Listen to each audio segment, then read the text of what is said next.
Wrapping Machine Installation Guide. Step 1. Preparation and external equipment assembly. Secure the gas cylinder firmly.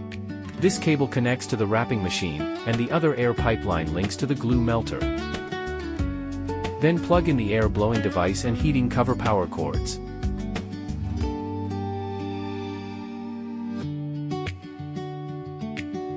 Step 2. Connect all aviation plug cables.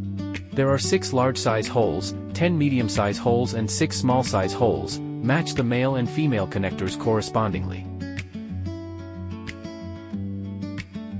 One end connects to the glue melter, and the other to the host. Mount the scraper onto its base. Secure the screws. Attach the air pipe. And connect the aviation plug of the glue pipe. Fit the glue pipe in place and tighten it with a wrench.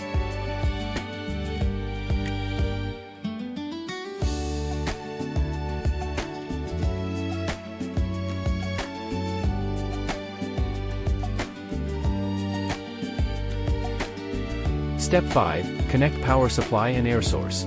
The preliminary installation process is now complete.